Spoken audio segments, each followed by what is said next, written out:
C'est cool parce que tu prends des risques, t'as ta base mais tu t'en éloignes, tu vois. Tu t'en éloignes et du coup tu développes quelque chose de quali. Donc du coup pour la semaine prochaine, tu vas rechecker ta vidéo et voir ce que t'as kiffé dans cette base, en développement dans cette base. Et tu vas reprendre du coup le même exercice mais en développant mieux ce que t'as commencé à développer et surtout en prenant ton temps. Quand je dis prendre ton temps, c'est vraiment avec des sons hyper calmes, vraiment posés. Et toi, il faut vraiment que tu gères ton énergie, quitte à faire des pauses dans ton passage, des arrêts, tu vois, pour que tu laisses un petit peu ton cerveau s'oxygéner et être le plus créatif possible. Je te souhaite un beau dimanche, gros, et à très vite. Ciao.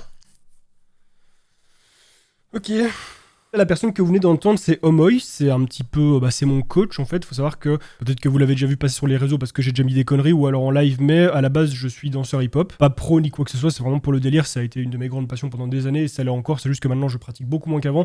Mais voilà, avant j'avais un crew qui s'appelait Ronin, j'ai fait pas mal de choses avec eux et avec YouTube, j'ai commencé à m'en séparer un petit peu et à ne plus trop pratiquer. Et là, j'ai mon pote Homoy qui est un danseur de Lille, un danseur vraiment ultra balèze, qui a une tête en France, hein, qui est vraiment clairement une tête, qui a déjà fait à l'étranger, etc. plein de choses. Il a notamment été, s'il ne me trompe pas, en demi-finale dans l'événement Juste Debout et tout. Enfin bon, c'est pas n'importe qui. Et donc lui lance un programme qui permet de coacher en fait les gens directement à distance, sans devoir aller suivre des cours ou aller s'entraîner dans un groupement. C'est vraiment à distance. Et donc là, ce qu'il y a, c'est que chaque semaine, je lui fais une petite vidéo avec l'application des conseils qu'il m'a donné.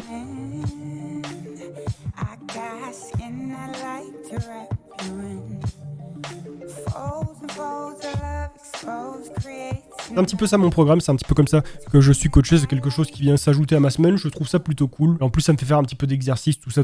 Ça a été une semaine bateau et en même temps pas trop dans le sens où je suis resté totalement enfermé chez moi, sauf pour aller faire des petites courses et des trucs comme ça. Mais par contre au niveau boulot, etc., on a fait pas mal de choses, on a pas mal monté de vidéos, on a pas mal tourné de vidéos, j'ai reçu beaucoup de colis, notamment pour la deuxième génération d'Intel, j'ai reçu plein de choses.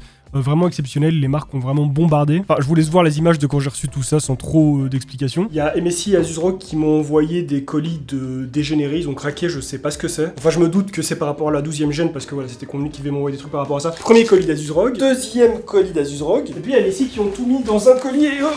Alors oui, c'est un unboxing juste pour moi, là vous ne pouvez pas voir parce que si ça concerne la 12e gêne, j'ai malheureusement pas encore le droit de vous montrer tout ça. Rock Delta S animé. Ah oui d'accord, j'avais vu ça, je savais pas qu'ils allaient me l'envoyer. Merci Asus Rock, c'est gentil. Et alors ici, c'est la Rocktor Platinum 2, donc c'est la nouvelle édition, ok cool. Alors maintenant, le gros là c'est sûrement le bundle de la 12e gêne. Ça fait très longtemps qu'on m'en parle, donc sachez que je vous attends au tournoi Asus Rock. Je vais pas blaguer avec vous sur ce pack, s'il est pas bien, je vous défonce. Moi c'est pas vrai, je les défonce pas, ils sont déjà ultra gentils de m'avoir envoyé ça, enfin gentil. Business is business comme on dit, hein. Voilà, Intel Core 12e génération, chipset Z690. Bon en tout cas, ouais, très beau bundle à l'image d'Asus Rock. C'est juste dommage qu'il manque une chose dans le bundle, qui est normalement la pièce autour de laquelle a été fait ce bundle. Mais bon, ça c'est pas grave, Intel va me la fournir sur le côté.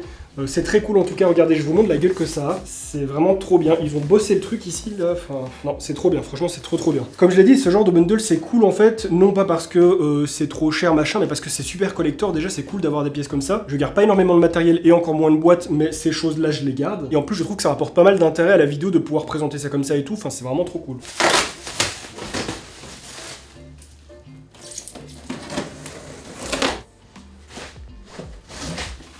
Mais gros! Mais c'est un truc de psychopathe aussi! Et moi je vous le dis, entre MSI et Asus c'est la guerre là, ils s'arrêtent plus. Hein. J'ai l'impression d'avoir 3 millions d'abonnés là. Ou plus, j'ai l'impression d'être unbox thérapie et de faire des unboxings de malades. Oh là là là là là là là! Et le processeur, tu vois? Ah ouais, le processeur est impressionnant, enfin ça change par rapport aux anciennes générations, ça change de ouf. J'ai reçu de la RAM de Kingston Fury en DDR5, ok. Ok, donc la carte c'est la Unify, je le savais, ça on me l'avait déjà dit. C'est galère. Ah et alors celui-ci vous l'avez déjà vu, le dernier watercooling de chez MSI, celui-ci je peux vous le montrer. Et Guillaume, ça te répète pas un truc ça? Ouais mais si là vous êtes vraiment juste des gros malades, hein. J'ai rien d'autre à dire, vous êtes juste des fous en fait. Bon voilà, petit unboxing alors que j'étais en plein tournage, ça fait plaisir. C'est juste incroyable de recevoir des trucs comme ça. Déjà recevoir des produits en général c'est ouf, mais alors des packs comme ça c'est dingue. Je vous jure, moi ça me fait trop penser à l'époque où je regardais tous les youtubeurs de fous qui recevaient des packs de malades et j'ai l'impression d'être en plein dedans là, c'est insane. C'est incroyable. Et bon entre temps ça a été annoncé, vous avez vu passer les packs sur les différents réseaux, je vous mets quelques petites images, un petit peu teaser de la vidéo qui va sortir jeudi. Donc voilà, c'est toujours une période assez exceptionnelle, une sortie de processeur ou de carte graphique dans dans la carrière en fait de quelqu'un qui bosse dans l'hardware, mais surtout aussi quelqu'un qui travaille dans les médias, que ce soit sur YouTube, sur les sites et tout, parce que ça fait beaucoup de renouveau en fait. On a toute une nouvelle avalanche de processeurs, de cartes mères. Maintenant il y a la RAM puisqu'il y a la DDR5, étant donné que c'est un nouveau socket, que voilà les anciens IO sont plus compatibles, on voit sortir de nouveaux IO aussi, c'est cool. Enfin bref, je vais pas trop partir dans les specs parce que c'est pas le but de cette chaîne, mais ce que je veux dire c'est que là il y a vraiment tout un nouvel écosystème qui est en train de sortir et ça c'est vraiment super cool. Que ce soit pour moi-même en tant que consommateur, que personne qui adore découvrir ça, mais aussi que créateur de vidéos. Je trouve que c'est vraiment une super période et là, je savoure. Entre les unboxings, entre la découverte, entre les benches et tout, c'est vraiment génial. En tout cas, je vous donne rendez-vous jeudi sur la chaîne principale pour une vidéo sur le 12900K, enfin sur les nouveaux procs d'Intel. Intel ont fait un truc de malade et en tant que fan d'Intel, je dis juste que je suis hyper content de leur retour en force. C'est pas comme si je l'avais pas dit dans une vidéo il y a quelques temps. Bon. Après voilà, moi je dis ça, je dis rien. Attendez-vous à quelque chose de très violent à la 12e génération. Clairement, je suis pas devin, mais entre les leaks et tout qu'il y a eu et même les suppositions qu'on peut faire, moi je me dis que la 11e génération, ils ont pas trop bossé dessus, ils y ont pas mis trop de temps, trop d'argent, parce que la 12e génération va être folle. Ça va être enfin l'arrivée du 10 nanomètres et tout, enfin non, j'ai vraiment hâte. Au-delà de ça, ça a été une semaine assez bizarre pour moi, de manière personnelle. Ça a été une semaine de remise en question pour beaucoup de choses, j'ai réfléchi à beaucoup de choses, parce que voilà, comme je l'ai dit pas mal de fois, j'ai YouTube, mais sur le côté j'ai d'autres projets, certains sont assez récents, d'autres sont là depuis longtemps, j'essaie de les développer,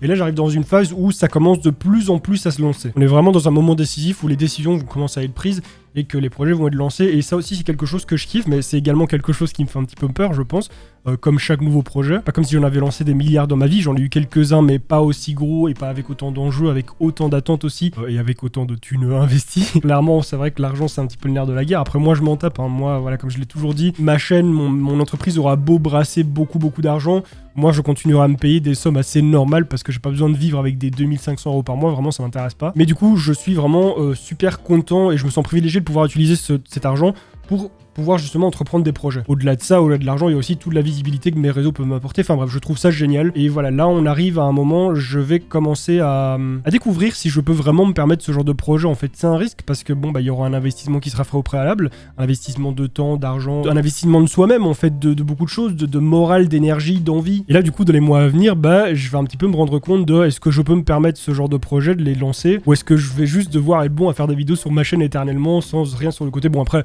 si ça peut continuer comme ça, il n'y a aucun problème. Je veux dire, faire des vidéos sur ma chaîne, c'est un truc que je kiffe, même si j'avais 50 ans, les camps. Et ce que je veux dire, c'est que je me demande encore si le public va vraiment me suivre quand je vais lancer des trucs sur le côté ou pas. Enfin, j'en sais rien, mais en tout cas, bon. C'est quelque chose que j'ai dans l'esprit qui m'inquiète un petit peu, un chouïa, on va dire, mais au final, je le fais aussi par envie. Donc, même s'il y a des échecs, etc., je sais que mon envie, elle sera là et que voilà, je le fais parce que j'en ai envie et puis c'est tout, en fait. J'attends pas la richesse ni le succès ou quoi dans tous ces projets-là, c'est vraiment plus l'expérience qui fait le résultat. C'est vraiment quelque chose que... Enfin, c'est ce qui m'intéresse le plus, en fait. Ça a vraiment été une semaine où il y a eu des remises en question dans tous les sens et il y a eu du bon, enfin, globalement, peut-être des trucs un petit peu moins agréables, un petit peu plus obscurs, mais de manière générale, il y a eu beaucoup de bons aussi, beaucoup de positifs. Genre pour certains projets, il y en a où je me suis dit, je vais peut-être prendre mon mal en patience, les mettre un petit peu de côté et attendre, voilà, prendre plus mon temps. Et il y en a d'autres où je me suis dit, vas-y, c'est le bon moment et là, je sens qu'il y a un truc qui commence à s'installer. Enfin, tu prévois le fait que ça va pas marcher. Ça, c'est peut-être un peu plus vicieux que ce que je te donne comme conseil, mais à toi de voir. Ou soit le faire en mode, dès le départ, tu te dis, voilà, ça va être la partie 1 de tel sujet ou de tel truc, mais bon, vu que c'est un peu lourd comme sujet, je voulais en faire en 2 parties. Ouais, ça peut se trouver, ouais. Mais c'est vrai que même maintenant que tu t'en parles, bon, ça n'a peut-être rien à voir, mais je viens de penser à ça. C'est vrai que dans la vidéo Razer, par exemple, j'ai introduit Razer comme étant une marque trop bien, nanana, et au début de la vidéo, j'ai dit, mais il y a un truc qui me dérange de ouf, mais on va pas trop en parler maintenant, on verra plus tard. Et à chaque fois, en fait, plus la vidéo avançait, plus je donnais un petit argument en mode, vous voyez ça par exemple, c'est un des trucs qui me fait chier, mais... Donc ouais, ça a été une semaine assez chargée en réflexion, et justement, il y a beaucoup de choses auxquelles j'ai réfléchi, parce que justement, je réfléchissais trop. Quelqu'un qui pense beaucoup au continu, que ce soit quand je travaille, quand je joue, ou même quand je vais dormir, ou même quand je prends ma douche, quand je mange, tout le temps je pense. Ça tourne toujours dans ma tête, c'est une malédiction, c'est horrible, ça me prend une énergie de malade. Et en fait, c'est justement ça, c'est plutôt de me dire que c'est une malédiction, ce truc, j'essaie justement de faire un tri dans les choses auxquelles je pense. Et ça passe justement par les projets, par les relations, par plein de choses, parce que c'est tout des choses, enfin c'est tout un tas de trucs qui m'apportent justement beaucoup de pensées. Au final, c'est ça, en fait, le truc, c'est que toutes ces choses qui sont dans ma tête, qui parasitent et tout, j'essaye de les repousser un petit peu, voilà, en me disant, c'est pas grave, c'est plus important, ou alors ça ne va plus l'être, donc j'essaye de les dégager. Voilà, c'est un petit peu le mood dans lequel je suis cette semaine. Aussi pour ça qu'il n'y a pas énormément de contenu cette semaine, que j'ai pas énormément de choses à vous montrer, c'est parce que je me suis focus sur le boulot et sur ça. Puis bon, il y a eu la reprise du stream aussi en début de semaine. Hier soir, un stream super intéressant, j'ai juste commencé par un petit stream dessin où voilà, je voulais m'entraîner, les gens qui étaient là dans le chat qui dessinaient me donnaient des petits conseils. Et puis il y a mon pote Dai qui est venu et qui s'est installé sur le live avec moi, qui a donner des petits conseils, etc., que ce soit à moi, que ce soit aux gens qui étaient là. Il nous a fait un petit cours sur des trucs super intéressants, tout le monde dans le chat était super intéressé aussi. À mon sens, l'exercice que tu devrais avoir, au-delà de faire de l'anatomie bête qui est pas très intéressante, c'est dommage parce que ce que tu fais, en fait, c'est vachement bien. Mais si tu le mets en pratique sur quelque chose qui te fait kiffer, sur cette ligne-là, on a eu à une distance raisonnable, pas trop loin. Tout à l'heure, j'ai bloqué environ 20 minutes sur mon œil. J'ai recommencé 10 fois. À la limite, tu sais quoi, si tu bloques sur ton œil, tu t'emmerdes pas. Tu récupères et... Yay. Ouais, c'est sûr. Et puis il a fini, voilà, en chattant un petit peu, en parlant. Il a continué en faisant une illu qui est super stylée. Il l'a fait vraiment en vitesse. On a parlé de choses super intéressantes, que ce soit dans le dessin, dans l'art en général, la relation qu'ont les artistes avec leurs clients. C'est vraiment un live super intéressant en vrai. Et après, ça a fini sur du just chatting jusqu'à pas d'heure. C'est pour ça en fait que voilà, je me suis réveillé tard et que j'ai une tête de claquer. C'est parce que j'ai arrêté le live aux alentours des 4h en sachant que l'heure avait reculé. À 3h, il était de nouveau 2h cette nuit et j'ai continué à stream encore jusqu'à 4h. Donc au final, j'ai fait un stream de 8h. L'un dans l'autre, je suis allé me coucher à 5h, c'est comme s'il était 6h. Bref, encore cette semaine vidéo, peut-être pas super intéressante pour vous, je sais pas. Moi, je me suis juste dit que j'allais vous raconter un petit peu ça, mon mood actuel, mon état d'esprit. Parce que c'est un petit peu à ça que sert cette chaîne aussi, hein.